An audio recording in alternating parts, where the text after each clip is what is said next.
Los locos de Buenos Aires. Una forma diferente de perder la razón. Idea y conducción, Roberto Ruiz. Coordinación, edición y producción, Camilo Ruiz.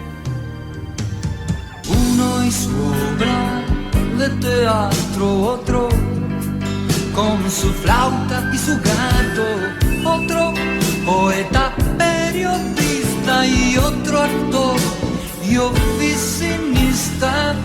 La ciudad los ama y que los locos de Buenos Aires latiendo por todas partes. Cuidado con esa gente, no se sabe qué pretende.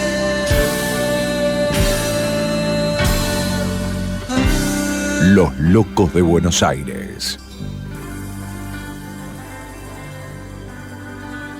Hola, ¿qué tal? ¿Cómo les va? Vamos a acompañarlos hasta las 7 de la tarde, como lo hacemos todos los miércoles, en este día especial, el día 1 de mayo, el día de los trabajadores, el día de lucha de los trabajadores, que ayer y antes de ayer hemos tenido un fuerte golpe. Nos han dado un fuerte golpe a todos los trabajadores con la ley de bases que se votó ayer. En general y en particular nos dieron un golpe con la ley de bases, nos dieron un golpe con el paquete fiscal, nos dieron un golpe con todo y hay cantidad de gente festejando. Han visto cómo han subido los bonos, cómo en el exterior están muy contentos, y eso tiene que ver porque aquellos que más plata ganan, ahora van a ganar mucha más plata también con todas estas leyes que le permiten eso, ganar más plata. Yo ahora voy a avanzar un poco. Primero, saludar a Cocho López, a Franco Cocho López, que nos acompaña en la operación, y como siempre a Camilo, que nos acompaña en la producción, y aparte en todo esto que ustedes escuchan, la mayoría de las cosas es obra y arte de Camilo. Aprovecho también que tenemos un canal de YouTube, Los Locos de Buenos Aires, en donde están todas nuestras notas y aparte todos nuestros programas sin la música, porque si no tendríamos que pagar, pero pueden escucharlo. Es decir, en aquellos que a veces escuchan un poco el programa pero tienen que hacer otras cosas, pueden escucharnos por YouTube, y ahí se van a enterar de cómo es nuestro programa y todas las cosas que hacemos. Pero vuelvo a lo que dije, a lo que había dicho antes, porque bueno, esta derrota de la clase obrera no es una derrota de ahora. Es una derrota que nos vienen dando en cuota y ahora nos dieron, diríamos, parte del golpe final. No se entiende todo lo que se votó ayer si no hubieran pasado los 28 años de peronismo en el país y los últimos 4 años de Alberto, Cristina, fundamentalmente Cristina y Massa. Si no entendemos eso, ahí tenemos un problema. Yo ayer y antes de ayer, cuando veía en esa maratónica sesión, la estuve viendo bastante y veía algunos diputados, y sobre todo diputados que ahora están en la oposición, rasgarse las vestiduras por tal o cual artículo y hablar de los trabajadores y hablar de las luchas y encima reivindicar como que la marcha universitaria del día 23, que fue extraordinaria, lo dijimos la semana pasada, una de las mayores marchas de las cuales yo participé en mi vida, y he ido a cientos de marchas, por ahí miles, por la edad que tengo. Esa gente es la que nos llevó a esto que tenemos ahora. En algún momento sentía hasta repudio por algunos legisladores, ¿no? Más allá de aquellos que votaban a favor, que uno sabe porque está enfrentado, ideológicamente está enfrentado, pero todos aquellos que disfrazaban su angustia y todo después de habernos destrozado, fundamentalmente en los últimos 4 años, haber maltratado a los jubilados, por ejemplo, a los trabajadores, haber llevado a un país que solamente el 20 y pico de los trabajadores está sindicalizado y tiene trabajo inamovible, habernos llevado a un país donde mucha gente ha trabajado informal en segunda o tercera generación, y verlos ahí, ver a un Heller, ver a un Itai Hagman, ver a un Yasky, y después claro, ver también me daba repulsión ver a un Spert y tantos otros, pero esos que se disfrazan y que cuando son gobierno te llevan a lo peor, ¿no? A los jubilados los llevaron a lo peor. Llegaron a terminar el mandato pagándoles 1/3 de lo que ganaban en el año 2019, 1/8 de lo que ganaban en el año 2017, y que ahora son los que se rasgan las vestiduras. Bueno, esos son igual de responsables que todos los que votaron las leyes, y los que hicieron seguidismo del kirchnerismo por izquierda también, los que hicieron seguidismo también, esos son responsables de lo que nos está pasando.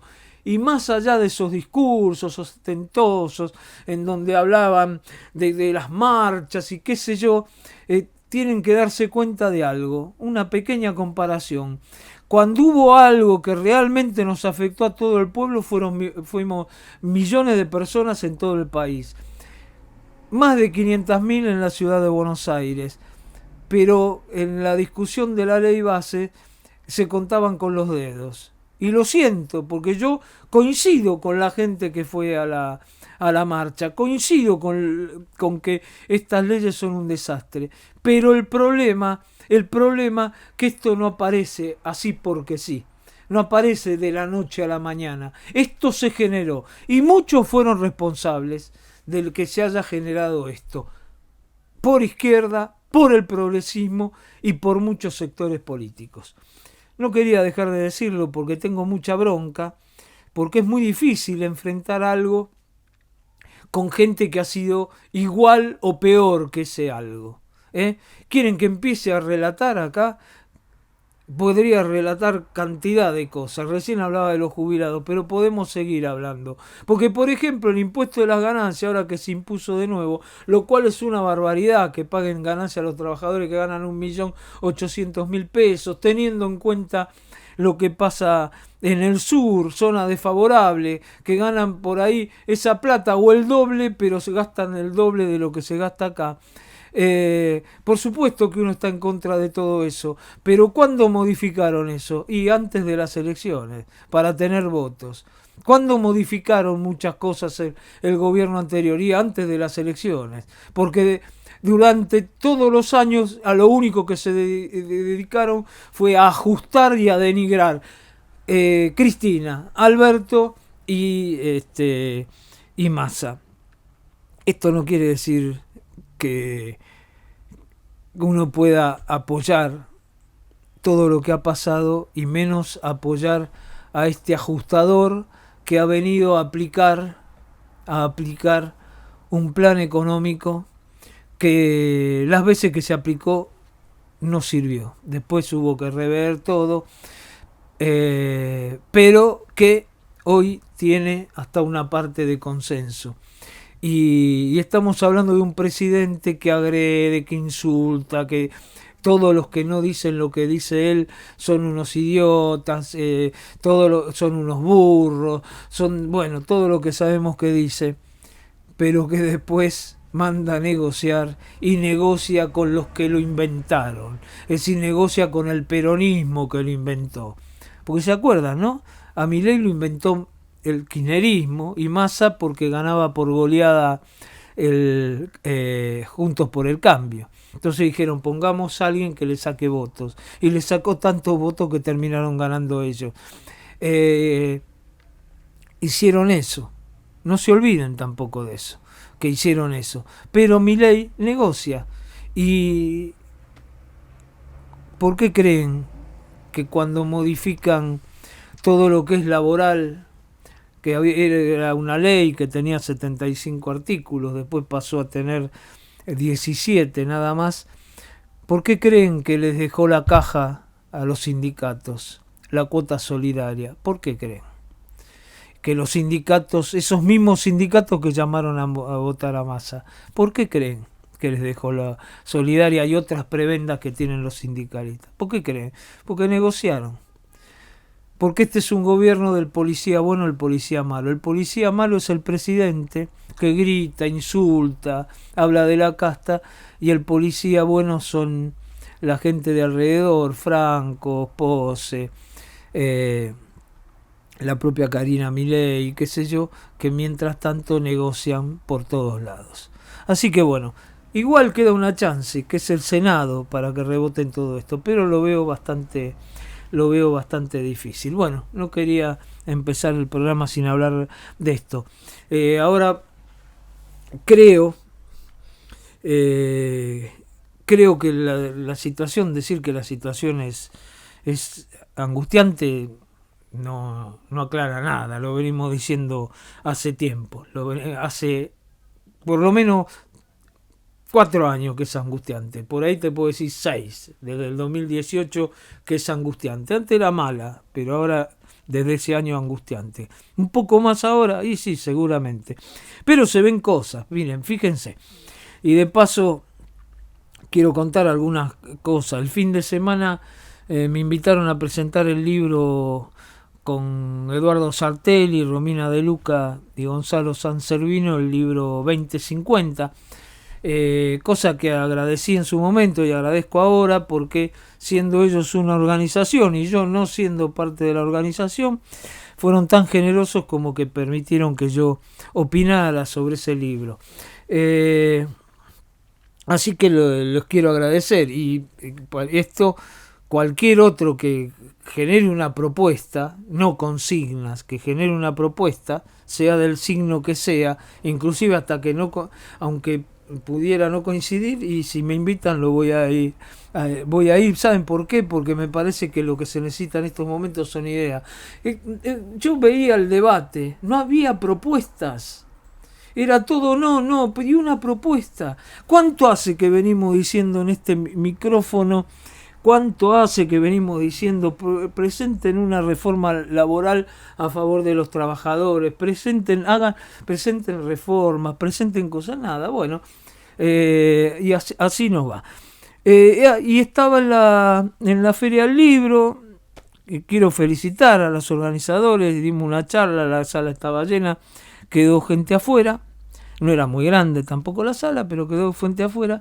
Pero lo que me llamó la atención, que cuando salía, era sábado, que al ir no había mucha gente. Y cuando salíamos, era una marea de gente, que eran las 8 de la noche, 8 y pico de la noche, 8 y media.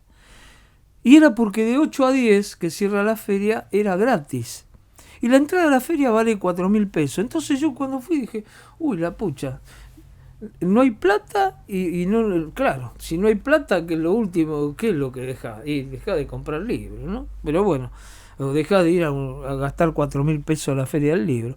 Bueno, ese es el nivel que hay de la gente, de que realmente quiere libros, quiere propuestas. No sé si en general por ahí quiere ir a la feria, pero bueno, está limitada por el poder adquisitivo, por lo que cuestan los libros.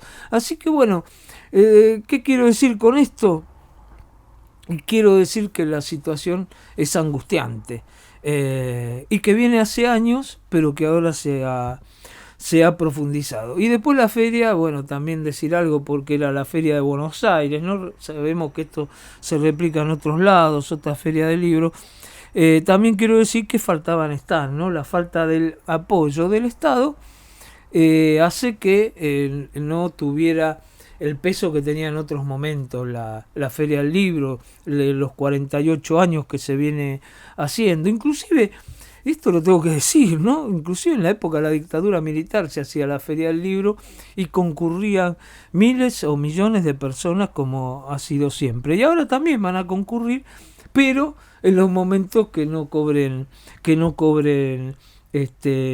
entrada. Pero no quería dejar de decir esto porque la ciudad de Buenos Aires tiene esas cosas, tiene un público para muchas cosas y tiene un público ávido por propuestas, y no se las dan. Entonces por ahí aparece alguna organización que tiene un libro que dice, mirá, nosotros tenemos esto, que es cómo llevar un país que es un socialismo diferente, muy parecido, con muchas cosas que hizo Corea del Sur, con cosas que hizo Suecia en los 70, y bueno, y eso también despierta, y hay mucha gente que dice, bueno, ahí hay una propuesta. Bueno, sería bueno que alguna vez haya una buena propuesta de todo, ¿no?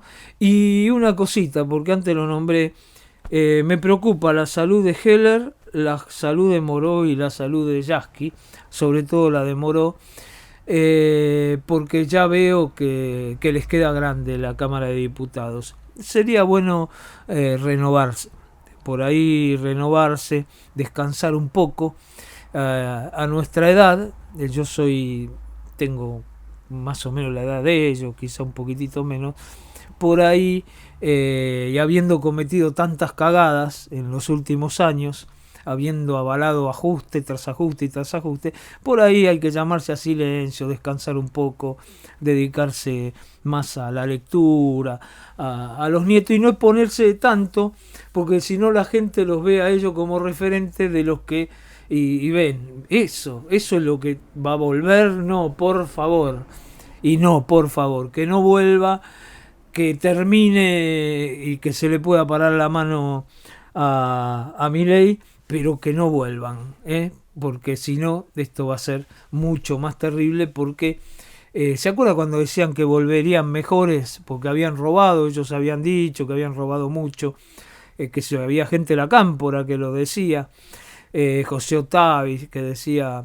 fuimos mentirosos, corruptos, manipuladores. Bueno, ellos confesaron que habían robado mucho y después dijeron que iban a volver mejores, iban a robar menos. Bueno, no lo hicieron, hicieron esos 4 años de robar y robar y robar, y nos dejaron este regalito de Milei, que insisto, ellos son los culpables. Vamos a ver algunas otras cositas que me parecen importantes y que después la vamos a tratar un poquito más profundamente, ¿no? Vamos a tener un resumen de muchas de las cosas que pasó en la Cámara de Diputados, cómo fueron las votaciones, etcétera, de algunas cosas en particular, otras en general. Vamos a ver todo lo que pasó ayer y antes de ayer.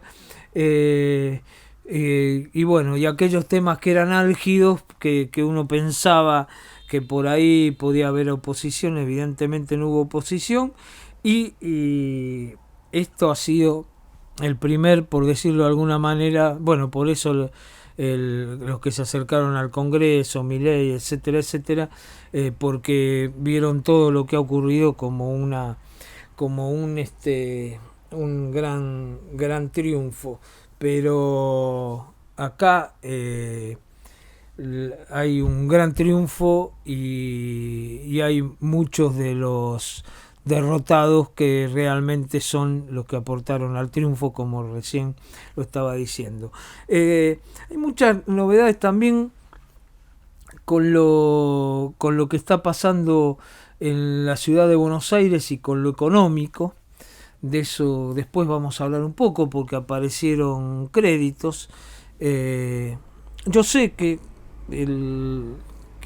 muchos podrán decir sí, pero UVA, todo, bueno, pero aparecieron créditos. Después lo vamos a desarrollar un poquito más, porque hasta ahora no aparecían créditos ni UVA, ni no UVA, ni mandarina, nada.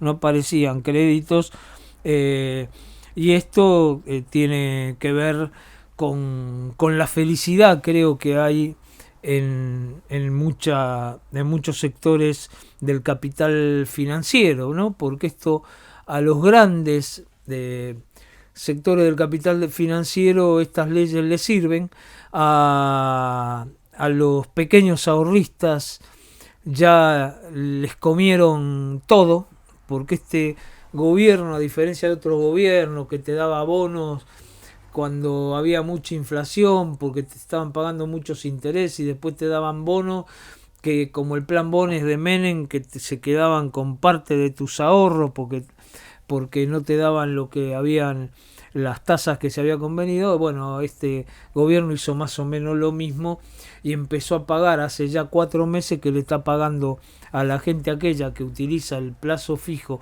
para financiarse, por ejemplo, porque es una pequeña empresa y necesita ese dinero a fin de mes y que lo ponía, bueno, le da tasas negativas, es decir, hay inflación del 11% y a la gente le dan el 5%, entonces y esa gente que no tiene acceso a lo que tienen las grandes finanzas, los grandes financistas,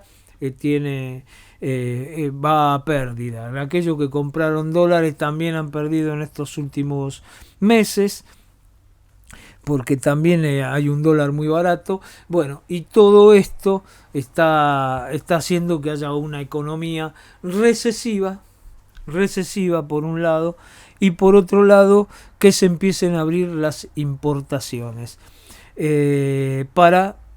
Fíjense ustedes para qué, para bajar los precios, ¿no? En estos días va a entrar leche con Aprole de Uruguay, va a entrar pan de otros países, pero ¿por qué pasa todo esto? ¿No? ¿Por qué pasa todo esto?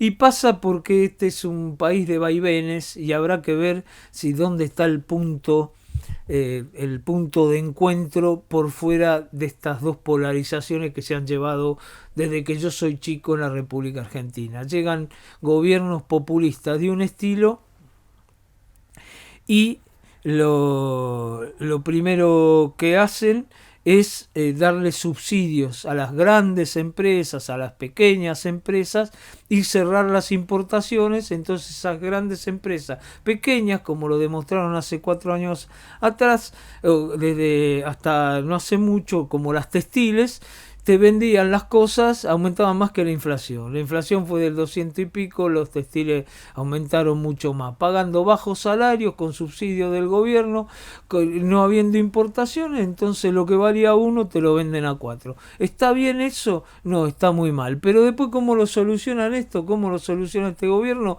Con todo lo contrario.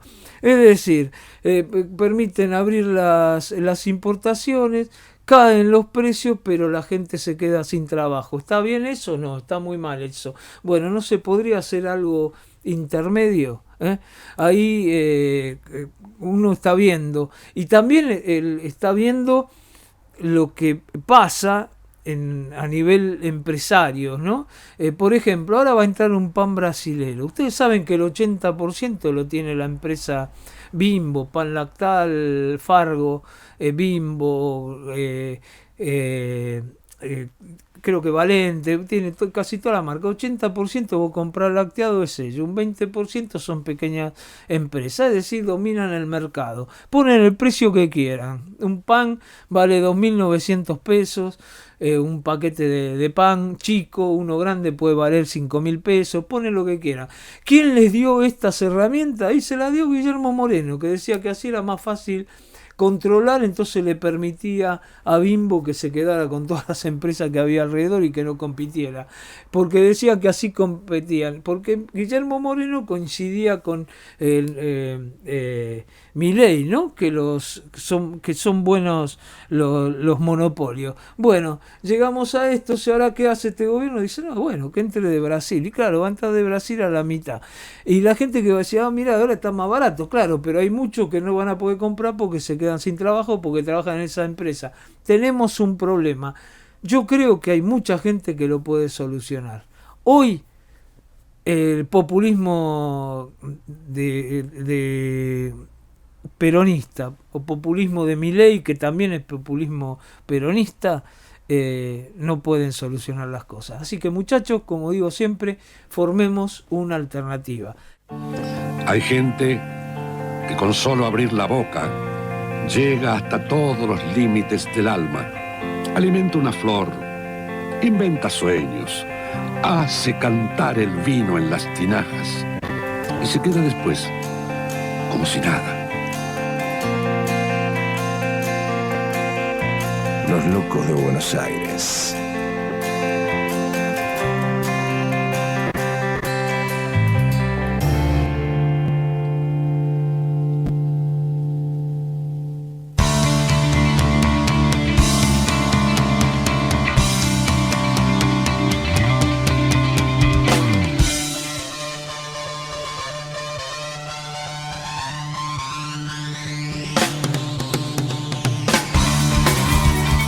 Bueno, en el bloque anterior nos fuimos escuchando a Hugo Fattoruso, músico de 80 años que sigue cantando, por supuesto, uruguayo, que formó allá en los 60 los Shakers y que, bueno, hace unos años nos deleitó con una nueva formación que hicieron de los Shakers. Después falleció su hermano Osvaldo Fattoruso, que también era de los Shakers, y hacía temas como el que escuchamos, en este caso mi tía Clementina. Bueno, vamos a algo de lo que pasó en la Cámara de Diputados. Primero vamos a escuchar el comienzo, el día lunes, una cuestión de privilegio que pidió la diputada Karina Banfi de la Unión Cívica Radical, para hablar sobre la libertad de prensa y de un listado de nombres de gente atacada.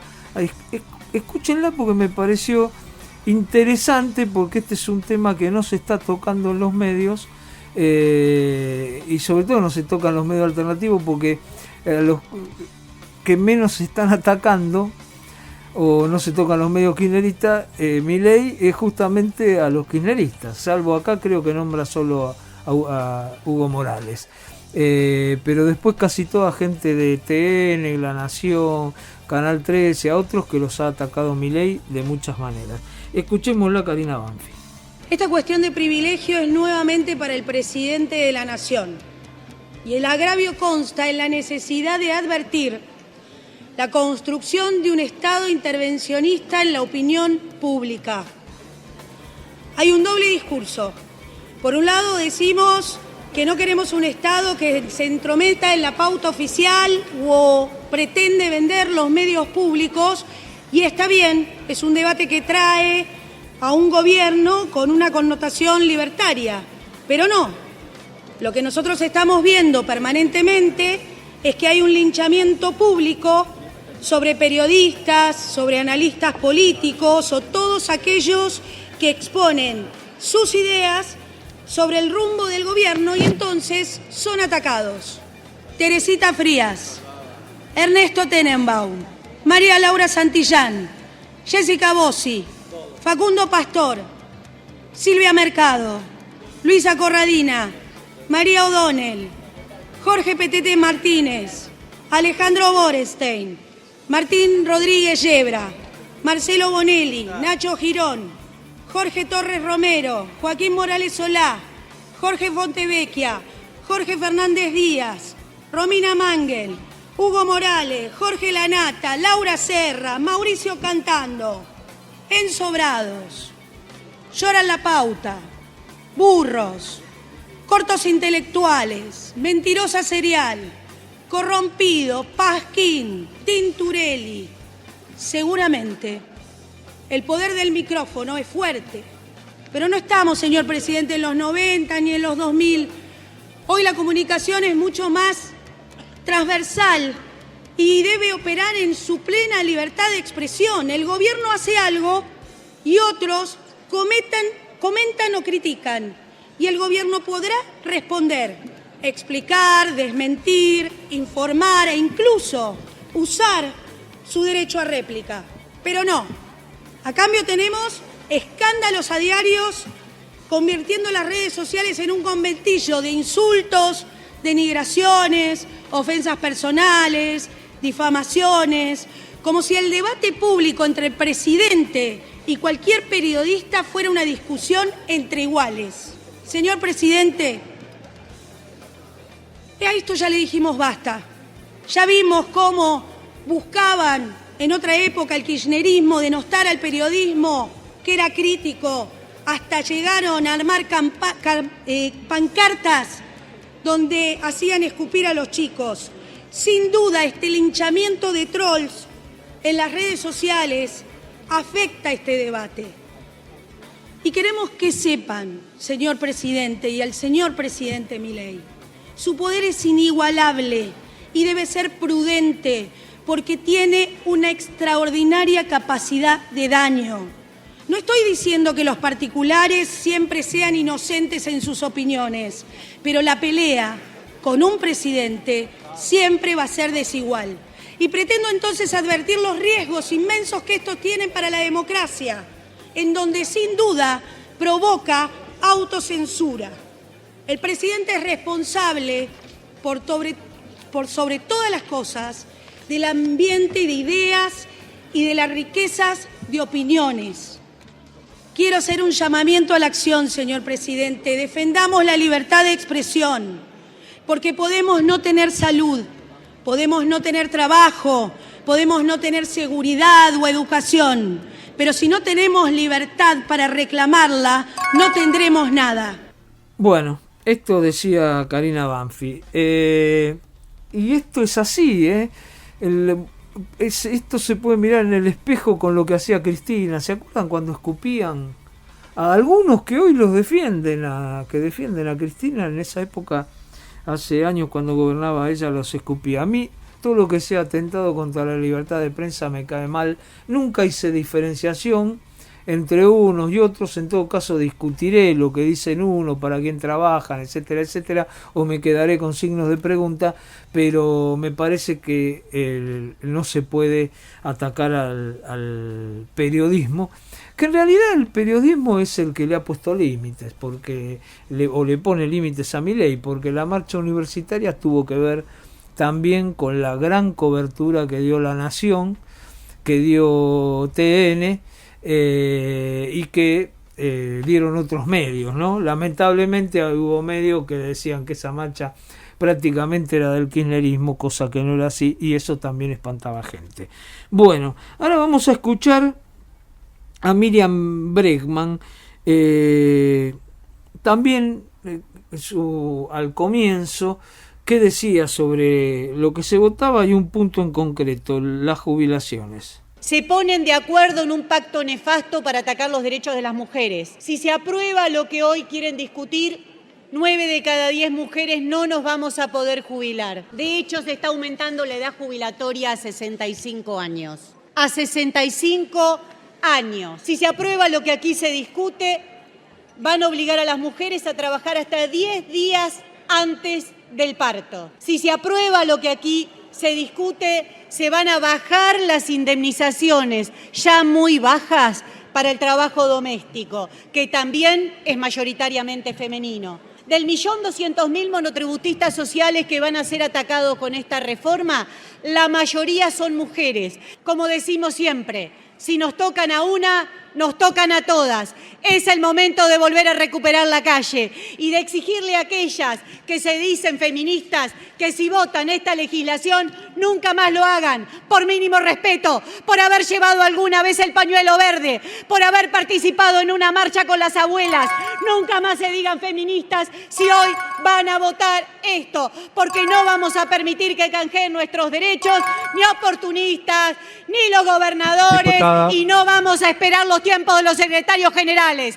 Vamos a salir a la calle y vamos a luchar por los derechos de todas las mujeres. Bueno, esto decía Miriam Bregman. Hay una cosa, cuando dice 65 años de hecho las mujeres, es algo, en Argentina yo creo que no solo hay que aumentar las jubilaciones para todo el mundo, no solo hay que terminar con la moratoria, es decir, hay que llevar adelante la moratoria que dura hasta el año 2025, ya que se hizo, pero sí hay que discutir todo, hay que discutir cómo se va a financiar el sistema, porque por ejemplo, una moratoria a veces, Bregman la votó, la moratoria, parece muy buena, ahora no se preguntaron ni dijeron de dónde salía la plata, entonces la plata, lo que estaban votando era sacarle al que gana muy poco para darle al que no gana nada. Y me parece que eso no es ni socialismo, ni reparto de la riqueza, no es absolutamente nada. Y pienso que ahí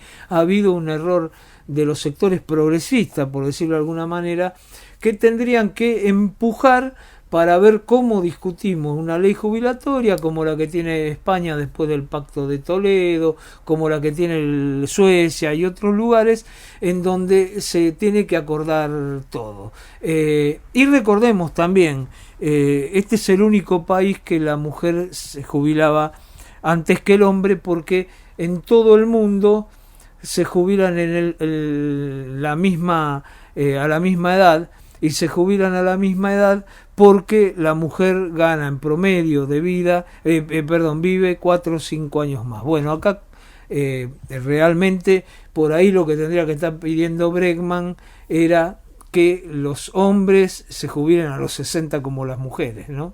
Es decir, y para que haya igualdad. Porque yo he visto que mucha gente, inclusive progresista, le dice a Bregman, che, no son feministas, no luchan por la igualdad, no tendríamos que jubilarnos todos a la misma edad. Bueno, pero hoy eso es imposible de discutir porque te van a decir cantidad de cosas, pero a su vez porque realmente los jubilados todos ganan muy poco y de lo que se trata es de que todos ganen mejor. Cuando ella dice no está en la ley lo que se votó, no está, que ya se votó, no está correr la edad de la mujer a los 65 años, pero en los hechos queda porque con la nueva ley no hay más moratorias y se les va a dar la PUAN, que es la prestación universal al adulto mayor, que es un 20% menor que los que ganan aquellos que aportaron y que se comprobó, porque hay muchos que le sacaron que aportaron y que realmente tendrían que jubilarse igual que todos, pero que se jubilan como adultos mayores porque se le quedaron con la jubilación o por determinadas cosas. Como también hay otros que nunca quisieron aportar, porque imagínense ahora los pibes, cuando ustedes le dicen aporten para la jubilación, dicen no, ¿para qué vas a aportar si igual te vas a terminar jubilando con una miseria o con la pensión de adulto mayor? Bueno, ahora vamos a escuchar, que creo que es una síntesis de muchas cosas que han pasado en el Congreso, a Paula Mariana Oliveto Lago. Bregman era diputada nacional por la ciudad de Buenos Aires, también ex legisladora, y Oliveto también es diputada nacional por la ciudad de Buenos Aires y también es ex legisladora. Es de la coalición cívica y escuchen lo que decía. A veces estoy en este recinto y veo que hay posiciones que parecen distintas. Los del Frente para la Victoria de ayer ahora descubrieron la Constitución y el republicanismo y digo, qué bueno, después de tantos años descubrieron que existe una Constitución y que no es bueno delegar a un presidente todo lo que se delegó a Cristina Kirchner y Alberto Fernández. También veo en La Libertad Avanza y en muchos de los compañeros que hemos integrado Juntos por el Cambio, hablar de cambio sin que ese cambio represente defender la República, defender la Constitución, defender a los jubilados, defender a los trabajadores. El cambio por el cambio mismo es vacío si ese cambio no trae bienestar a las personas que representamos. Y ahí les quiero decir que hay algunos que se han llevado bastantes materias a marzo. En materia de corrupción, compañeros, no hablen más de la lucha contra la corrupción, donde pusimos el cuerpo muy pocos. Cuando tienen en el gobierno a Daniel Scioli, sabiendo muchos de ustedes lo que hizo Scioli en la provincia de Buenos Aires. Y tampoco hablen más de corrupción cuando ponen como juez de la Corte aquel que a través de Comodoro Pi garantizó la impunidad de todos los casos de corrupción que a lo largo de los años íbamos denunciando en la justicia. ¿Ustedes saben lo que están votando cuando votan el artículo 3? Están dejando a una persona que decida sobre la continuidad de una política pública. y quieren lavar culpas diciendo en este organismo no, en este organismo no, en este organismo no. ¿Saben los que dejan afuera? No tengo idea, yo me quedo tranquilo porque estos no. ¿Leyeron la primera parte del artículo? No, porque a mí me deja muy bien la redacción. Pero por favor, no pequemos de inocentes. Es poner algo para decir lo puedo votar, pero después no me voy a hacer cargo cuando esa política pública no llegue al destinatario. Y ahí les quiero decir algo. No hay bases que sostengan una república si en lo que vos tomás como base no están los pobres, no están los emprendedores, no están los jubilados, no está una reforma judicial en serio que haga que el que necesite justicia la pueda tener, y no hay respeto a la división de poderes. Y a mí no me molesta que me digan lo que me tengan que decir los trolls, que ahora sé que son trolls y no troles, porque yo pensé que eran troles los trolls. Lo que me molesta el discurso ético cuando muchos de los que nos insultan son casta porque están nombrados en el gobierno de Javier Milei. Háganse cargo, muchachos, cuando uno decide defender un gobierno, lo tiene que defender haciéndose cargo de cómo es la metodología. Y si la metodología es la del apriete, bueno, sepan que con el kirchnerismo nosotros hicimos un posgrado, por lo tanto no nos va a importar que nos sigan apretando. Ahora les voy a decir una cosa.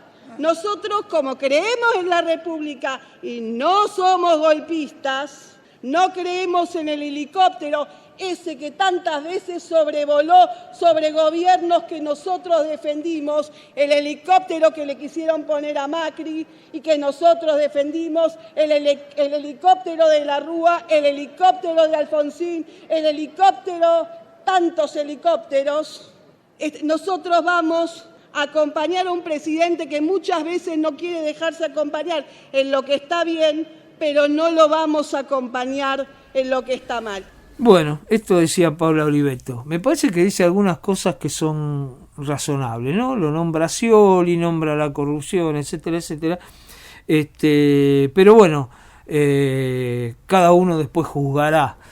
Yo escuché cantidad de discursos y realmente algunos me dolieron mucho porque digo, ¿a qué hemos llegado en la Argentina para que tengamos diputados como algunos que tenemos, ¿no? El listado es muy grande, pero lo centralizo en Leopoldo Moró o en Heller.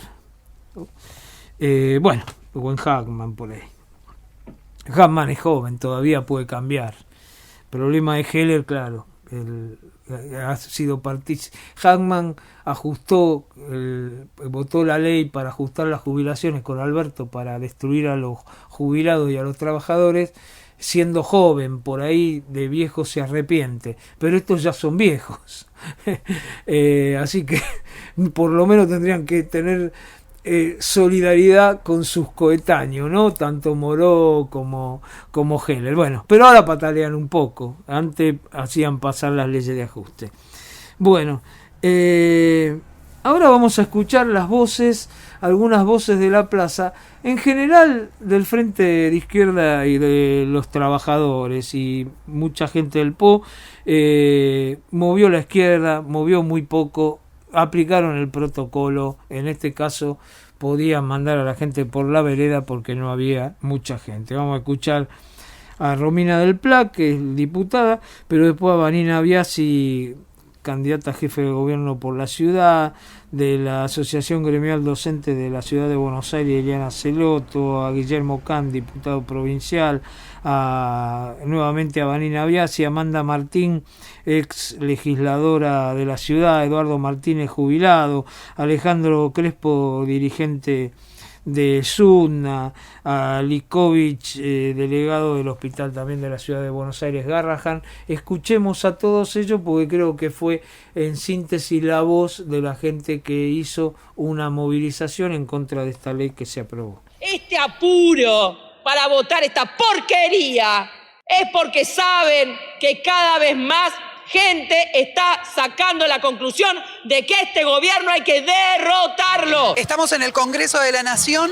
repudiando, rechazando el tratamiento que se está dando dentro de la Cámara de Diputados de dos instrumentos para que Milei siga beneficiando a los ricos y siga afectando la vida de los laburantes y los trabajadores en este país. El 23 demostramos en esa masiva marcha que es posible asestarle un duro golpe al gobierno de Milei y frenar la ofensiva hacia la docencia universitaria, preuniversitaria de las universidades públicas. Tenemos a algunos de los mismos protagonistas que estaban en la marcha con los estudiantes, con los trabajadores, haciendo de preocupados por la defensa de la educación pública, negociando los derechos de los trabajadores, de la población, en el Congreso, con un acuerdo a espaldas del pueblo trabajador, que es un avance en reforma laboral. Y afuera estamos la izquierda, el sindicalismo combativo, diferentes sectores de la cultura, las asambleas populares, esos que siempre ves en la calle, estamos en la calle para pararle la mano a este gobierno. En el capítulo de reforma laboral atacan particularmente el derecho de las mujeres, por ejemplo, jubilaciones para las mujeres que durante toda su vida laboral no tienen justamente una relación formal y el gobierno quiere eliminar la moratoria. Conclusión, van a tener que llegar no a los 60 como ahora, sino a los 65, y cuando lleguen a los 65, en vez de tener una jubilación, lo que van a tener es la prestación universal de asistencia a los mayores, que es un 20-25% menos de lo que cobra un jubilado. En conjunto, las patronales habla de que las cajas están desfinanciadas porque no hay aportes, y esta ley lo que plantea es que toda empresa con menos de 6 empleados pueda pasarlos a la categoría de colaboradores, o sea, legaliza el trabajo en negro. Pueden echar trabajadores sin ningún tipo de posibilidad de reingreso. A todo compañero que se organice, que intente luchar, se lo saca de las plantas. Se intenta hacer que patrones puedan contratar gente sin ningún derecho, hasta 5 personas, en los talleres, en los lugares de trabajo donde realmente se van gestando las relaciones obreras. Por todo esto, entendemos que hay que estar acá y que hay que tener un paro general inmediatamente. Porque modifican la ley del empleo público para viabilizar los despidos ya no solo de aquellos contratados en forma precaria, sino también de la planta permanente. Una reforma impositiva que repone el impuesto de la ganancia sobre el salario, mientras quita impuestos a los capitalistas. Privatizaciones que van a llevar al despido de miles de trabajadores del Estado. Todo esto va a pasar por la Cámara de Diputados. ¿Lo va a hacer Milei? Sí, pero Milei con el apoyo de la oposición. Milei solo no lo puede hacer. Es decir, que Milei no gobierna solo. Esta es la clave de todo. Hoy acá estamos muchos movilizados, pero lamentablemente no está la CGT. No está el peronismo. Por eso llamamos a redoblar la lucha. Se lo puede derrotar. Bueno, ahora vamos a escuchar cómo se aprobaba la ley. Por secretaría se dará lectura del resultado de la votación. 142 votos afirmativos, 106 negativos y 5 abstenciones. Resultado resulta afirmativo. La ley bases. Después se aprobó también la ley fiscal, la reforma fiscal. 142 votos, 106, así se aprobó en general. La de reforma fiscal, 104 votos a 103.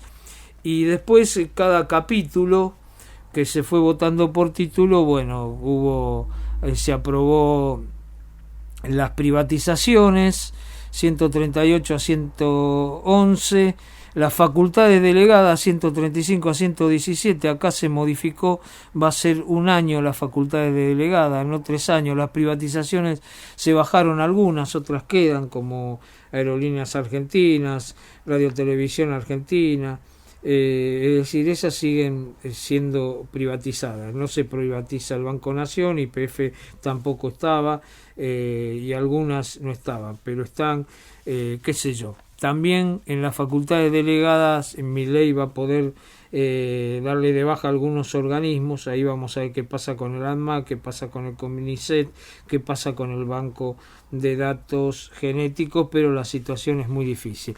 La reforma laboral también se aprobó por 147 a 103, creo que fue esa, 147, 136 a 113 con 4 abstenciones la reforma laboral, y ahí bueno, se extiende el periodo de prueba para los trabajadores, las empresas que tienen 5 trabajadores los pone como colaboradores, se reducen las multas de las empresas que por el empleo no registrado, cosa que debería ser al revés, para que se registre el empleo y para que haya que todos cobren en blanco.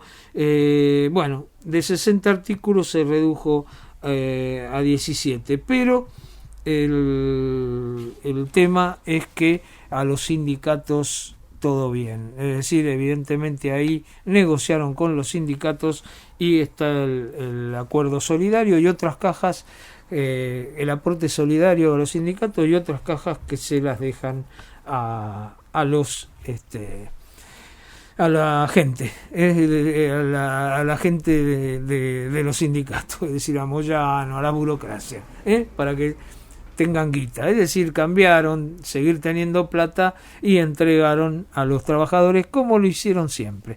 Por ahí sería bueno que esto les sirviera a algunos que tanto hablan de los trabajadores para que presenten leyes a favor de los trabajadores, aunque por ahí sean simbólicas, pero que las presenten, como por ejemplo hacer una gran reforma a la ley de asociaciones profesionales para que todos estos tipos no estén 40, 50 años y siempre estén pactando con el poder de turno.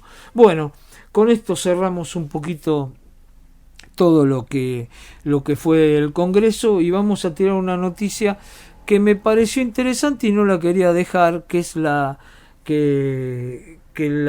Banco Ciudad de Buenos Aires ha sacado una línea de crédito para la primer casa o para la segunda vivienda y también para refaccionar, que son créditos UVA.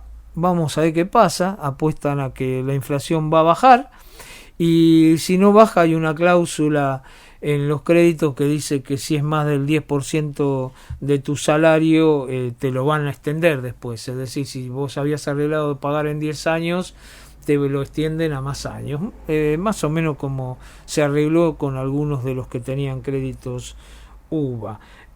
Vamos a escucharlo a Jorge Macri, que lo anunciaba, y a Gastón Rossi, director del Banco Ciudad.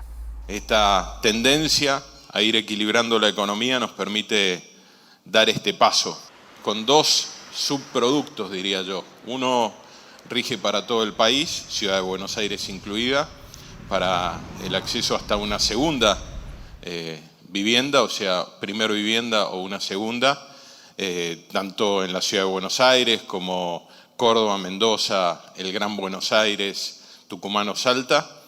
Y después otra línea en particular que apunta a fomentar la recuperación del microcentro dentro del plan integral que tenemos de recuperación del microcentro, con una tasa inferior y subsidiada para los porteños que decidan comprar primera vivienda en esta zona de la ciudad.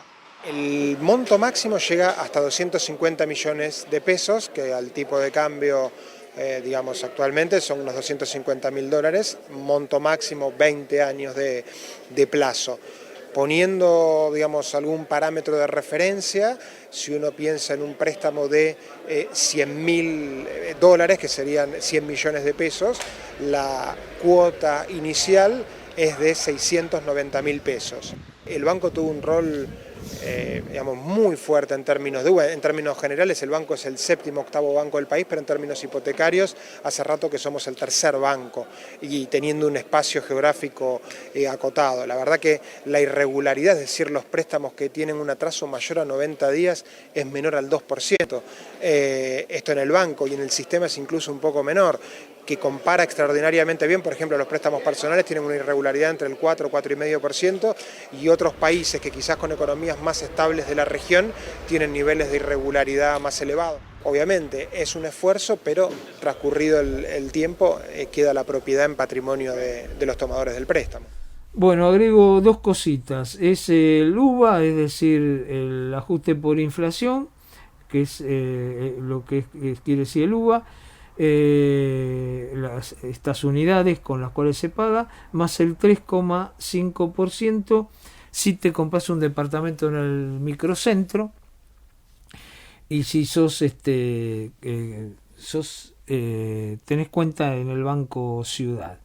En otros casos 5,5%, si es para otros lugares, inclusive para el resto del país, aunque sea el Banco Ciudad, 5,5% más IVA, y en algunos casos el 8,5%. El 5,5% a los que son clientes y el 8,5% a los que no son clientes. Puede ser primera o segunda vivienda, tenés que poner el 25% del valor de la vivienda o el 20% de cuando es en crédito hipotecario, con eso podés pedir el crédito. Ahora fíjense ustedes qué cosa, ¿no? Es un banco estatal, el Banco de la Ciudad, y lanza todo esto un banco estatal. Aquellos que siempre están pensando en cómo privatizar, acá tienen un banco que funciona y así lo decían. Bueno, vamos a un corte y después lo tenemos acá a Camilo, que vamos a ver qué nos aconseja para ver en este mes de mayo que hoy comienza. Y uno se va de novio con la vida, desterrando una muerte solitaria, pues sabe que a la vuelta de la esquina hay gente que es así, tan necesaria. Los locos de Buenos Aires.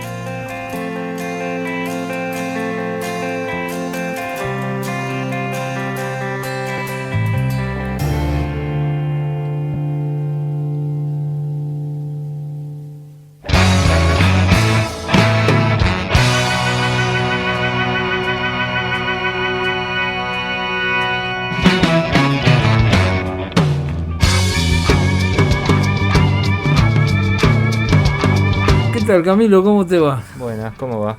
¿Qué tal? Bueno, hoy un día para los trabajadores jubilados, un día de realmente justo un 1 de mayo, ya no solo de lucha, sino que de duelo parecería un poco.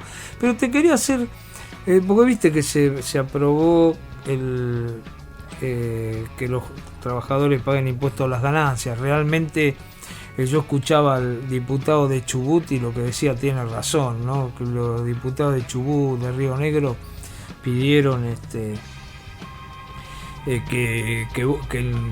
que no tenía que haber impuesto a las ganancias porque trabajan 12 horas en las petroleras. Bueno, hablaron de vaca muerta, todo. Sí. Así que realmente una barbaridad, porque 1.800.000 pesos en el sur del país no es para nada, y sobre todo teniendo en cuenta que las leyes que se votaron todas favorecen al gran capital, no todas.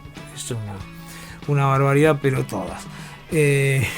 Inclusive pudieron meter a último momento al señor del tabaco que pague impuestos. Ahora algunos progres estaban preocupados porque los cigarrillos van a costar el doble si pagan impuestos. Sí. Pero bueno, alrededor tuyo, vos tenés muchos amigos.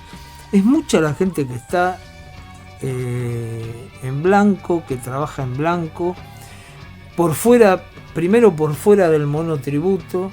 Sí. O la mayoría trabaja con el monotributo. ¿Cómo es? Yo sé que tenés varios que trabajan inclusive en lugares, qué sé yo, en empresas de comida rápida, en algunos lugares. ¿Cómo lo ves vos alrededor tuyo y de la gente que conoces? Bueno, ahí mencionaste un caso en particular. Tengo un amigo que trabaja en una empresa de desayunos, meriendas, que vende cafés y demás. No la voy a nombrar, es al pedo, pero bueno. No, porque no nos van a mandar nada. Claro, no nos van. Si nos mandan algo, por ahí la nombramos. Pero sé que él, por ejemplo, está en blanco.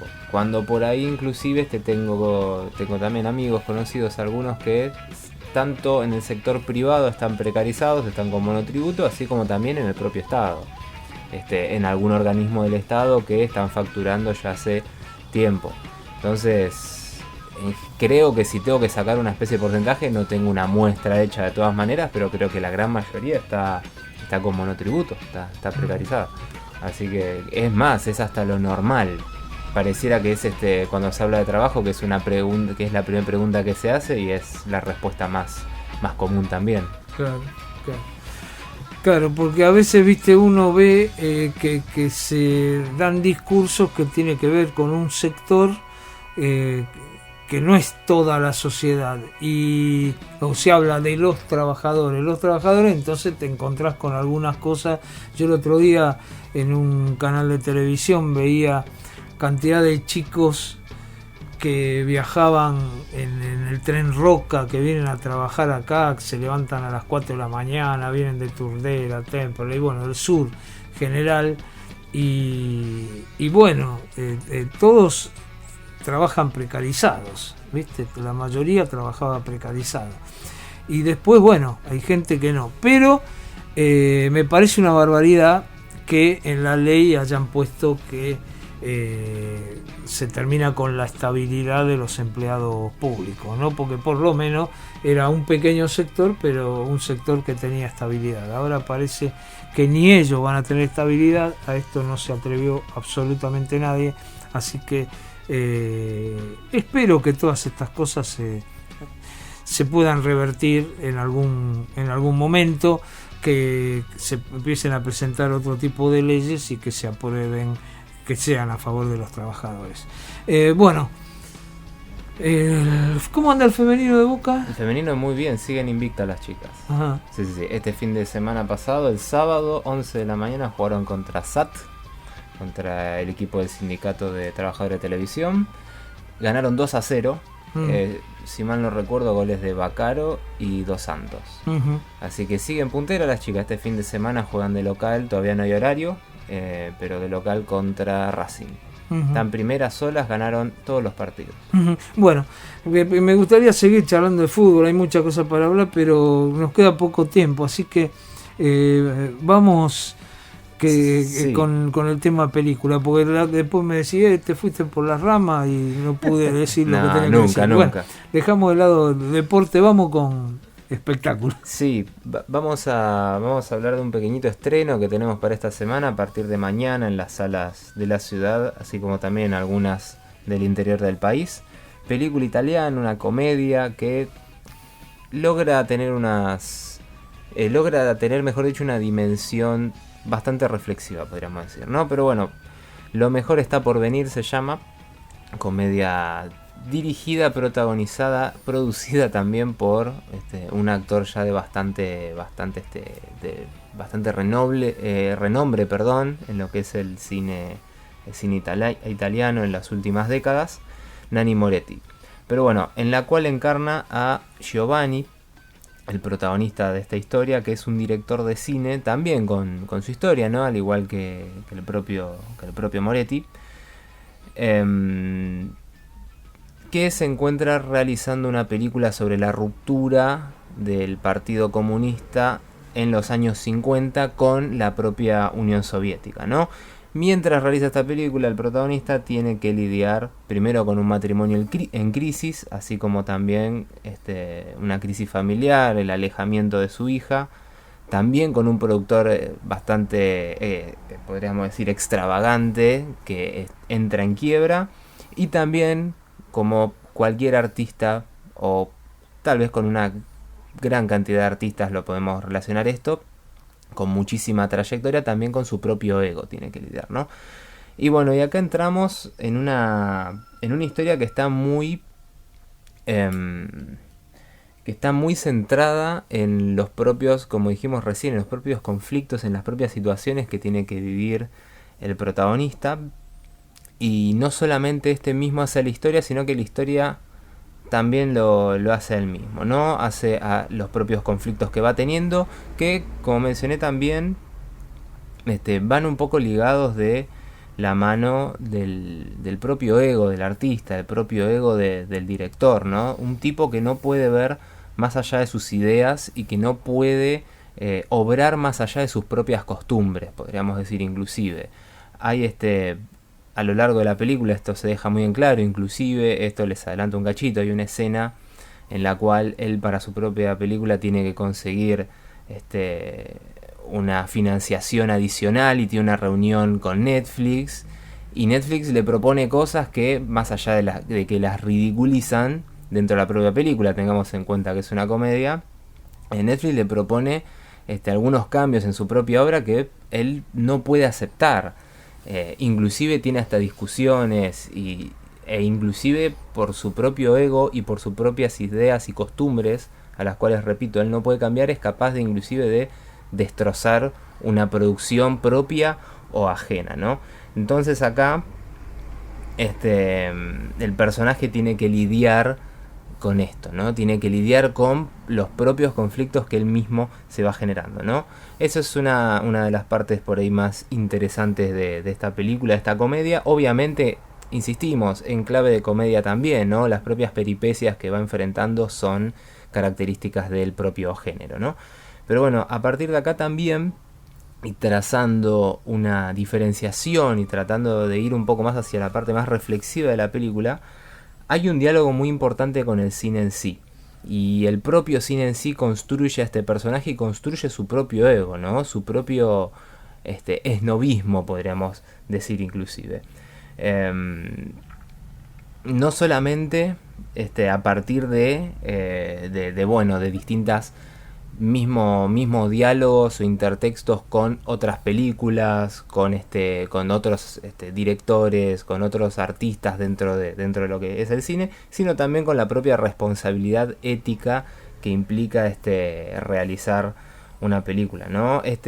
Giovanni, el protagonista, se muestra siempre muy influenciado por el cine y particularmente por el neorrealismo y un toque también de surrealismo italiano. Hay mucha también mención, hay mucho intertexto con obras de Fellini. Inclusive, si entramos en una lectura de los protagonistas de esas películas, del neorrealismo, mismo del propio surrealismo, si nos ponemos a pensar en los personajes de Marcello Mastroianni, por ejemplo, que hace una breve aparición en la película, obviamente en el final de 8 y medio, podemos establecer también un diálogo entre esos protagonistas en un contexto completamente diferente, en los años 50, en los años de posguerra, donde los protagonistas pasan a ser como una especie de vagabundos de la vida, tratando de, o tal vez no buscando, pero sí viendo a ver si le encuentran algún tipo de sentido a la vida después de tanto horror, ¿no? Después de la Segunda Guerra Mundial y demás. Y el propio Giovanni, por supuesto, realizando una película sobre los años 50, pero viviendo 70 años después, también pareciera que está tratando de encontrarle cierto sentido a la vida. Y se ve inclusive su propia vida personal se ve afectada de la misma manera que se veía afectado a los protagonistas de esas películas, ¿no? Entonces se arma un diálogo muy lindo, muy rico entre ese cine italiano y esta propia película en sí, con el propio protagonista también, ¿no? Que pareciera, o que él mismo inclusive pareciera por momentos sentirse completamente fuera del contexto en el cual está viviendo, ¿no? Y eso lo hace también desencajarse con su familia, con su propio trabajo, con la propia lectura que él está tratando de hacer de la película que está realizando, ¿no? Así que bueno, esta dimensión, digamos, intertextual, podríamos decir, entre el cine italiano, entre el neorrealismo italiano, entre sus protagonistas y el protagonista de esta película, Giovanni, enriquecen también esta dimensión reflexiva en el sentido de que hay más para ver más allá de lo que tenemos adelante por ahí de nuestras narices, más allá de las ruinas que nos rodean o más allá de los malos momentos que podemos estar pasando. Así que por eso recomiendo que vayan a ver a partir de mañana, como dije recién, tanto en la ciudad como en algunas salas del interior del país, vayan a ver Lo mejor está por venir. Para cerrar, quería también decir una pequeñita frase. Quería citar a dos directores. Uno inclusive lo menciona el propio protagonista, el propio Giovanni, que es Scorsese. Quería mencionar dos citas de dos directores que de alguna manera también podemos ligarlos, o mejor dicho, podemos ligarlas a las citas a lo que se ve un poco en esta película, ¿no?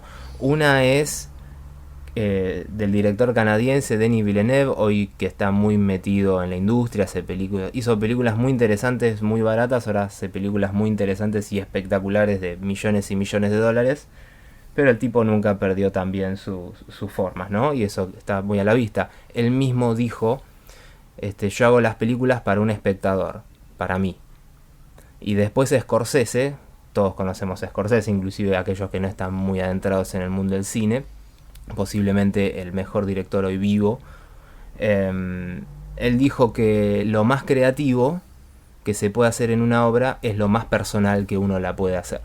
Y creo que en esta película, como dije recién, el director, actor, protagonista y productor también, Nanni Moretti, me parece que logró de alguna manera plasmar no solamente su trabajo, sino también por ahí también su propia vida, con sus propias pasiones, así también con sus propios demonios, podríamos decir, ¿no? Así que recomiendo muchísimo que vayan a ver Lo mejor está por venir a partir de mañana en las salas de la ciudad y, como dije recién, también en algunas del interior del país. Una cosa, ¿terminó el Bafisi? El Bafisi terminó este domingo pasado, sí. El domingo pasado. Exactamente. ¿Y se sabe que hubo participación? Sí, siempre el Bafisi tiene, podríamos decir, no hay números claros, no podemos comparar con años anteriores todavía, pero siempre el Bafisi, así como también los distintos festivales de cine y demás, siempre suelen tener un público bastante una base bastante amplia de público, ¿no? Lamentablemente, bueno, ahí hubo menos sedes, hubo menos variedad, podríamos decir, en la cantidad de sedes. Estuvieron todas las sedes bastante centradas en el centro de la ciudad, ¿no? Ahí alrededor del obelisco, como dijimos hace un par de semanas en la columna. Pero de todas maneras, ha tenido siempre hay un público que está para ver este cine, ¿no? Y un cine que muchas veces inclusive no se va a poder ver en otro momento en las salas, así que fue una linda oportunidad para aprovechar. Bueno, esperemos que está en la ley que hoy estuvimos hablando, estaría desmantelar de alguna manera el Inca, ¿no? Esperemos que no ocurra, que sea solamente por ahí que le cambien el nombre, no sé.